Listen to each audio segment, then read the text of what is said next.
सबसे बड़ी खबर आ चुकी है।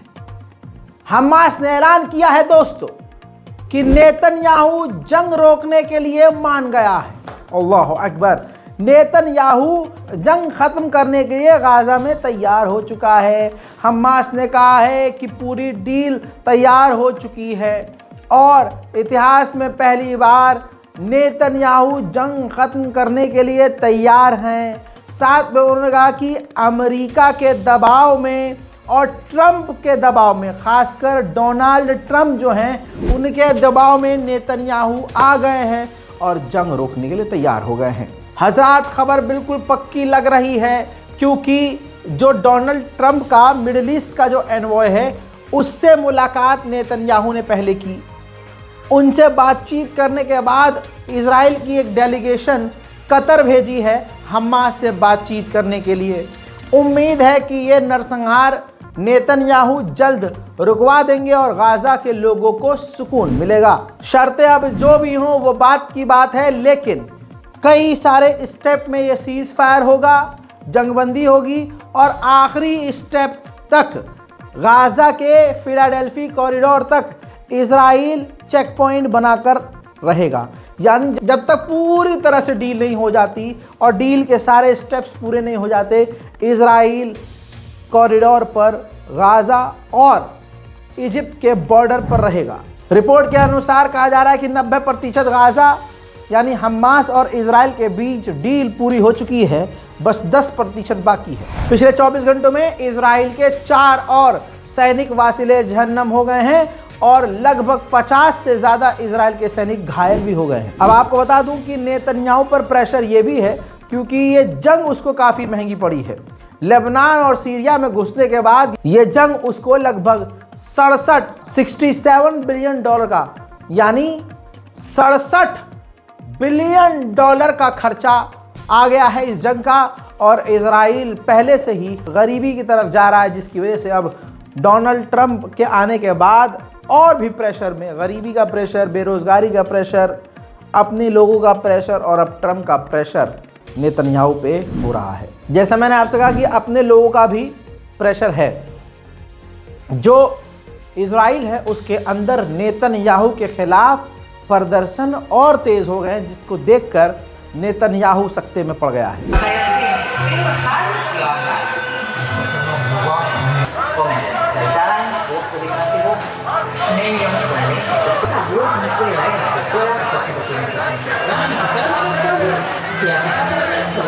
אני הובלתי את המשטרה הזאת בשנתיים האחרונות להרבה מאוד שינויים. אני לא מוכן שיחזירו אותי.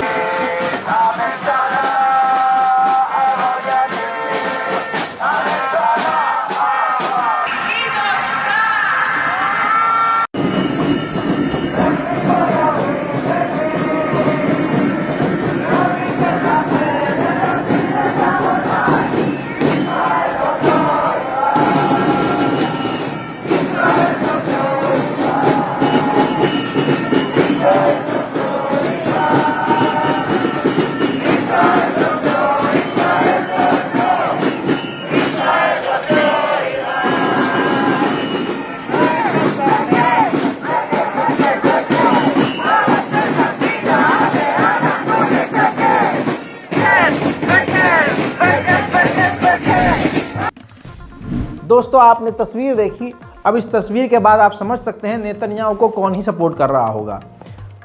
जो वहाँ पर सर्वे किया गया इजराइल में, तो इजराइल की 88% आवाम चाहती है कि गाजा से डील कर ली जाए। International human right organisation Hind Rajab ने स्वीडन में इजरायली सैनिकों के खिलाफ केस दर्ज कर दिया है। याद रहे, हिंद रजब फाउंडेशन एक ऐसी इंटरनेशनल ऑर्गेनाइजेशन है जिसने इजरायली सैनिकों का विदेश में जाना मुश्किल कर दिया है।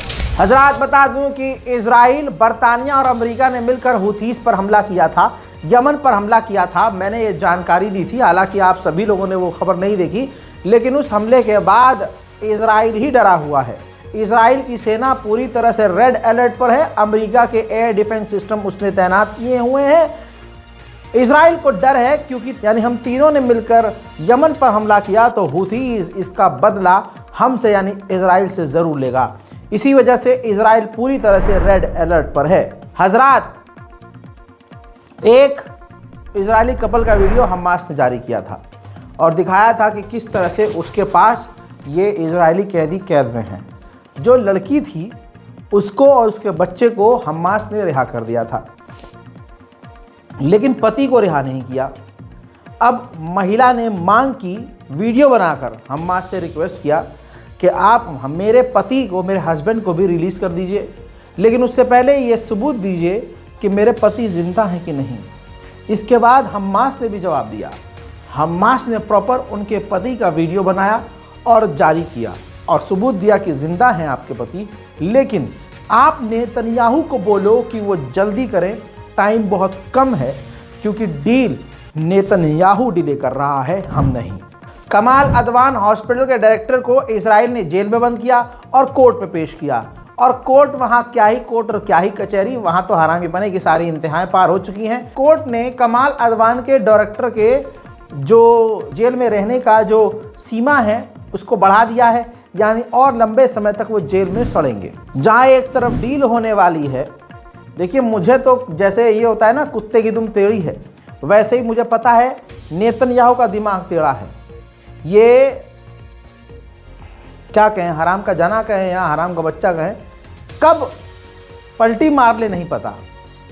एक तरफ डील होने की बात हो रही है कि डील होने वाली है, दूसरी तरफ यूएन कह रहा है कि अभी भी जहां गाजा के अंदर खाना, दवाई, कंबल, पानी, मेडिकल हेल्प, इन सब चीज़ों की ज़रूरत है, इजराइल अभी भी मदद गाजा के अंदर जाने नहीं दे रहा है। सबसे बड़ी बात अब यह है, एक जो डर है, इंटरनेशनल मीडिया रिपोर्ट्स ने दावा किया है कि अभी भी हज़ारों ऐसे बम गजा की सरजमीन पर मलबों में इधर उधर छुपे हुए हैं जो इजराइल ने दागे थे, लेकिन वो फटे नहीं और वो कभी भी फटेंगे और बड़ा नुकसान कर सकते हैं। जैसे यूएन ने कहा कि गाजा के लोगों को भूख मार रही है, भूखमरी है वहाँ पर। अब जहाँ पर जैसे तैसे खाना पहुँच रहा है, वहाँ भूखों की लाइन बता रही है कि भूख सबसे बड़ा हथियार इजराइल का है।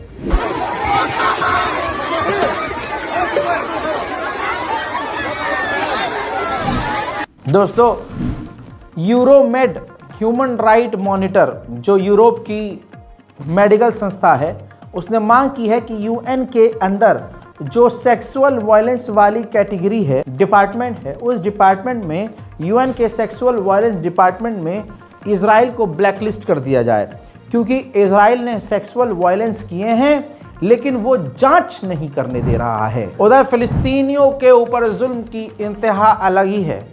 इजराइल की मिलिट्री के सपोर्ट से, इजरायली मिलिट्री के साथ जो इजराइल के सेटलर्स हैं, फिलिस्तीन के वेस्ट बैंक के इलाकों में जाकर फिलिस्तीनियों को गाली बक रहे हैं, उनके खिलाफ नारेबाजी कर रहे हैं, फिलिस्तीन के लोगों को मुँह चिढ़ा रहे हैं, और ये सब इसलिए कर पा रहे हैं क्योंकि इजराइल की मिलिट्री उनका साथ दे रही है।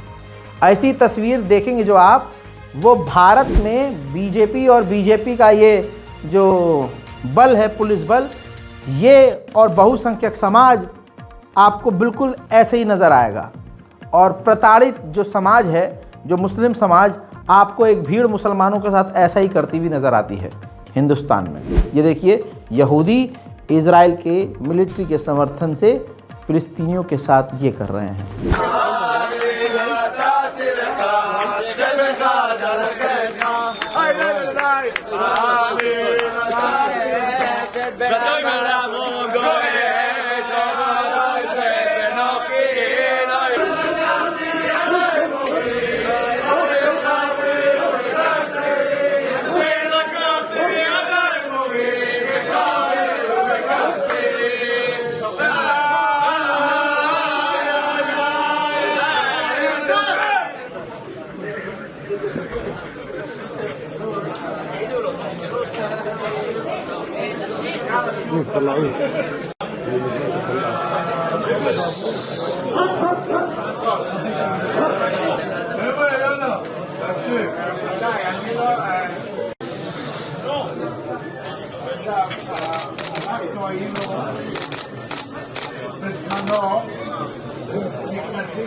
उधर फिलिस्तीन की अथॉरिटी खुद इजराइल के नक्शे कदम पर चल रही है। आपको बता चुका हूं, इजराइल को खुश करने के लिए फिलिस्तीन अथॉरिटी ने ही एक और फिलिस्तीनी पत्रकार को डिटेन करके इजराइल को सौंप दिया है। अब आपको मैं बता और दिखा चुका हूं कि इजराइल की मिलिट्री के जोर पर, उनके दम पर फिलिस्तीनी लोगों के ऊपर सेटलर्स हमला कर रहे हैं, गाली बक रहे हैं।